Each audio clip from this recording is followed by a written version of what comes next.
महाकुंभ पर ममता बनर्जी के विवादित बयान को अखिलेश यादव ने सही बताया है। दरअसल ममता बनर्जी ने महाकुंभ को मृत्यु कुंभ कहा था, जिस पर जवाब अखिलेश यादव से सवाल पूछा गया तो अखिलेश यादव ने कहा कि उनके बयान में कुछ भी गलत नहीं है। तो कुंभ पर ममता बनर्जी ने जो बयान दिया था, महाकुंभ को मृत्यु कुंभ बताया था, अखिलेश यादव ने उस बयान को ठीक कहा है। ममता बनर्जी जी ने जो कहा है वेस्ट बंगाल की मुख्यमंत्री ने, ठीक ही कहा है। उनके लोगों की भी जान गई है और एक बहुत बड़े अंग्रेजी प्रतिष्ठित अखबार ने भी ये बात कही थी कि बंगाल के लोग जिनकी जान गई उनका नाम सूची में नहीं है।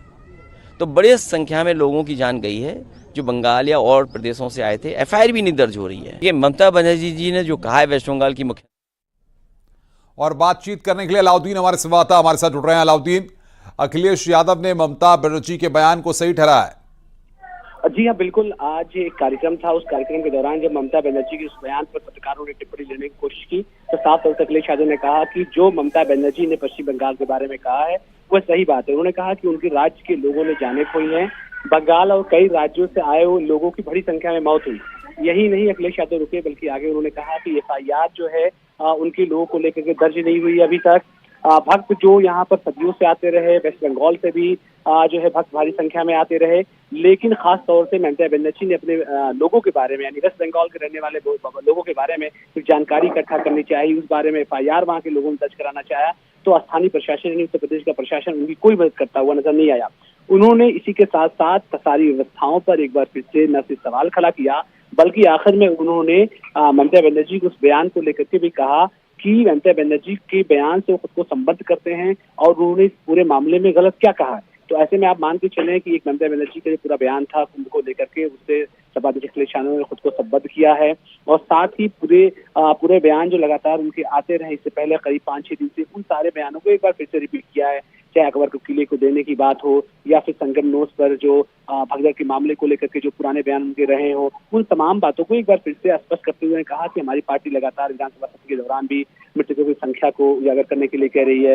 साथ में ये भी कह रही है कि वो तमाम लोग जो हैं उनके नाम उजागर करे जाएं, साथ में मुआवजा बढ़ाया जाए। तो ये सारी बातों का जिक्र अखिलेश यादव ने कार्यक्रम के दौरान किया है। तो क्या माना जाए अलाउद्दीन, जिस तरीके से अब वार पलटवार का सिलसिला शुरू हुआ है, ऐसे में आने वाले वक्त तक ये इसी तरह से जारी रहेगा? बिल्कुल, आप इसको राजनीतिक नजर से देखें तो बिल्कुल इसमें कोई शक शुबा नहीं है कि अखिलेश यादव लगातार महाकुंभ को लेकर के हमलावर रहे हैं। साथ ही वहाँ जो कमियां हैं वो पहले दिन से उसको उजागर करते रहे हैं। आपको याद होगा इससे पहले दर्जनों से ज्यादा ट्वीट उन्होंने तमाम मामलों में किया है। तो जो वार पलटवार की जो बात आप कर रहे हैं, अब क्योंकि पूरा मामला सियासी बन चुका है और सियासी मुद्दे पर दोनों तरफ से वार लगातार जारी है। बहुत बहुत शुक्रिया आपका हमारे साथ जुड़ने के लिए और बातचीत करने के लिए। अलाउद्दीन हमारे संवाददाता इस वक्त की बड़ी खबर पर हमें अपडेट दे रहे थे, बता रहे थे किस तरीके से यहां पर अखिलेश यादव ने यहां पर ममता बनर्जी के बयान को सही ठहराया है और इस मसले पर अब लगातार वार पलटवार जारी है।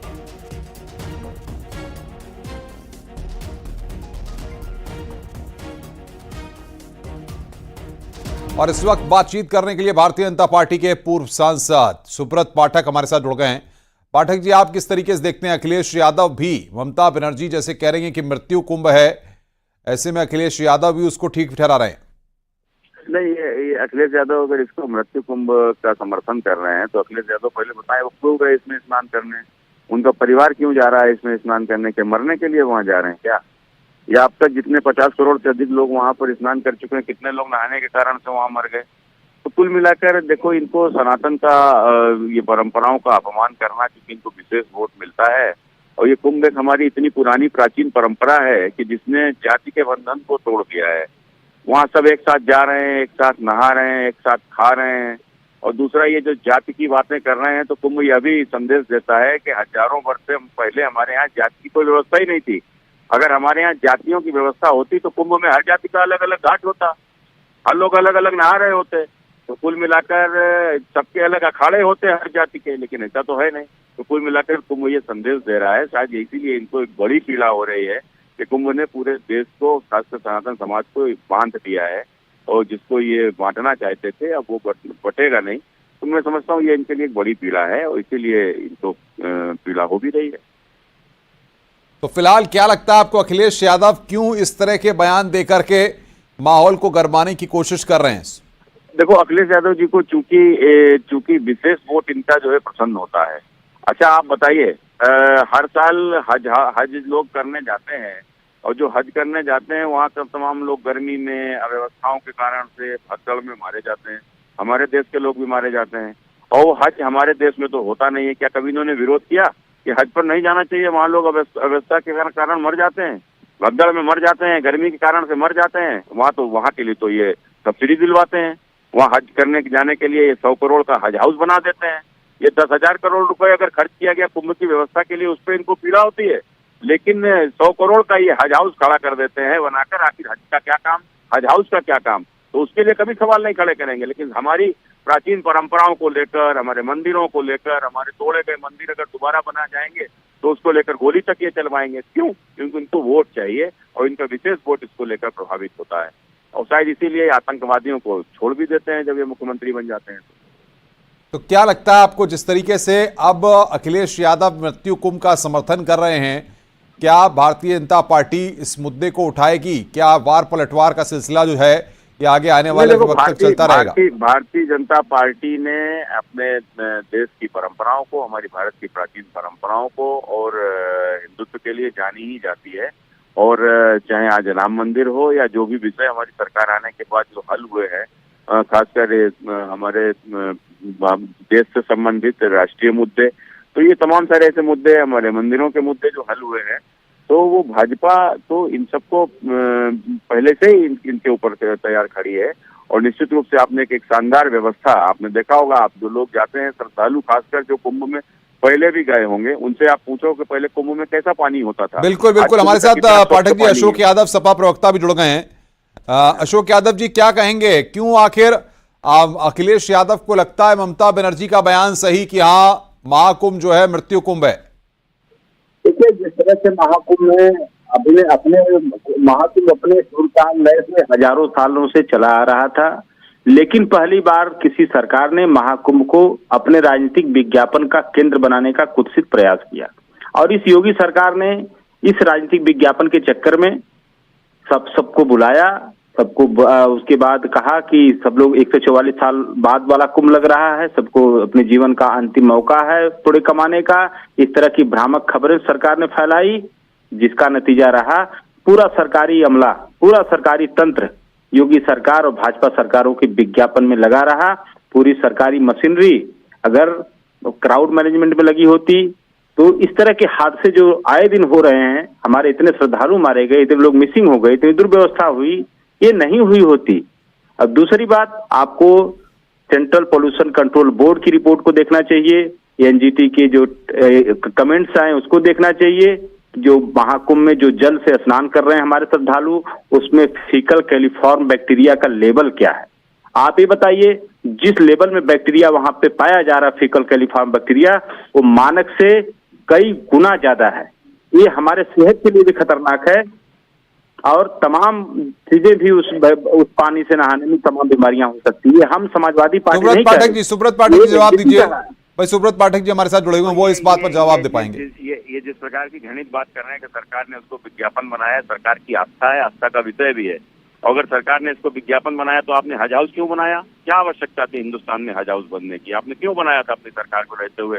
इतना भारी हज हाउस आपने गाजियाबाद में बना दिया, क्या जरूरत थी उसकी कोई? तो आप जो करो वोट के लिए वो काम है, हम जो करें वो दिखावा है। तो ये हमारी आस्था है, योगी जी की आस्था है। एक सनातनी भगवाधारी व्यक्ति उत्तर प्रदेश का मुख्यमंत्री है, उसके रहते हुए कुंभ हो रहा है, तो कोई कमी ना छूट जाए, इसके प्रयास पूरी तरीके से भारतीय जनता पार्टी ने किया। और फिर हमने कहा ना, ये हमारी आस्था से जुड़ा हुआ प्रश्न है। यदि हमने राम मंदिर बनाया तो निश्चित रूप से भव्य कुंभ कराना भी हमारी जिम्मेदारी है, हमारी नैतिक जिम्मेदारी है, और जिसको पूरा करने का काम हमारे पूज्य योगी आदित्यनाथ जी ने किया है, हमारे देश के प्रधानमंत्री यशस्वी नरेंद्र मोदी जी ने किया है। और इस कारण से जिनको भी पीड़ा हो रही है, हमें अच्छा लग रहा है उनकी पीड़ा को देखकर, और इस कुंभ के कारण से इनकी पीड़ा और भी बढ़े तो हमको और भी अच्छा लगेगा। अशोक यादव जी, देखिए, हम पाठक जी से निवेदन करेंगे कि कृपया हमारी पीड़ा का ध्यान न दें।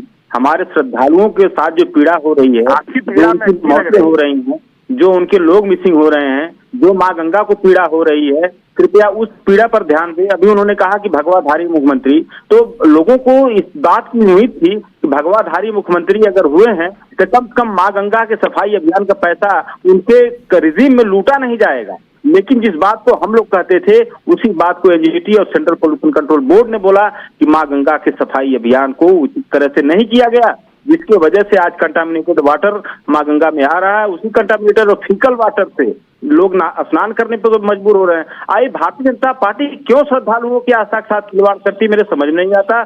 महाकुंभ में करोड़ों लोग आए और उनको मल मूत्र वाले जल से नहला दिया।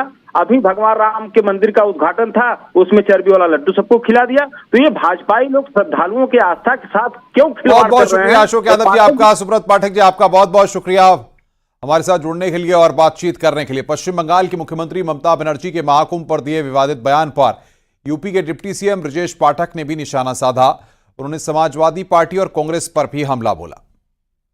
मुस्लिमों को खुश करने के लिए सनातन धर्म पर अनाप शनाप बयानबाजी विपक्षी नेता कर रहे हैं। समय आने पर जनता इसका मुंह तोड़ जवाब देगी और पश्चिम बंगाल में तो ममता बनर्जी का सुपड़ा साफ हो जाएगा। सर, सपा के वरिष्ठ नेता शिवपाल सिंह यादव कह रहे हैं गंगा में जो है बैक्टीरिया बढ़ गया है। देखिए, समाजवादी पार्टी के नेता हों, कांग्रेस के नेता हों या विपक्षी दल हों, केवल अल्पसंख्यकों को खासकर मुस्लिमों को खुश करने के लिए वोट की पॉलिटिक्स के तहत इस प्रकार की बयानबाजी कर रहे हैं। सनातन धर्म के लोग, भारत के लोग इसे कभी स्वीकार नहीं करेंगे। आने वाले समय में इनको खामियाजा भुगतना पड़ेगा। इन्हें देश की जनता से माफी मांगनी चाहिए। महाकुंभ को लेकर पश्चिम बंगाल की मुख्यमंत्री ममता बनर्जी के विवादित बयान पर अयोध्या के साधु संत भी नाराज हैं। मुख्यमंत्री अपने राज्य को पूरी तरह से रोहिंग्या बांग्लादेशी आतंकियों को बसा चुकी हैं, जहां पर अनुमानित 3 से 4 करोड़ बांग्लादेशी बसे हुए हैं। और वो अनाप शनाप जो बक रही हैं वो खाली मुस्लिम जो वोटर उन्होंने बना रखे हैं अवैध रूप से। आपको बता दें कि पिछली लोकसभा चुनाव के बाद वहाँ में जो भाजपा के विपक्ष के नेता है शुभेंदु अधिकारी ने कहा कि 50 लाख से अधिक लोग मतदान नहीं कर पाए, तो वो उन्हीं वोटरों को खुश कर रही हैं। हिंदू सनातनी जो महाकुंभ में अपनी आस्था रखता है कदापि भी माफ़ नहीं करेगा। और मैं मानता हूं कि आने वाले समय में टीएमसी अपना राजनीतिक अस्तित्व समाप्त कर लेगी, अपनी पहचान को खो देंगी ममता बनर्जी। ये जो सनातनी आज 60 करोड़ लोग लगभग पूर्ण हो चुके हैं महाकुंभ त्रिवेणी संगम में स्नान करके, और जिस प्रकार से ये पाप कर रही हैं, चाहे वो ममता बनर्जी हों, चाहे हमारे उत्तर प्रदेश के पूर्व मुख्यमंत्री और समाजवादी पार्टी के मुखिया अखिलेश यादव हों, अन्य कोई भी मतांतर का नेता हो, वो सारे लोग इस पाप से कभी उभर नहीं पाएंगे।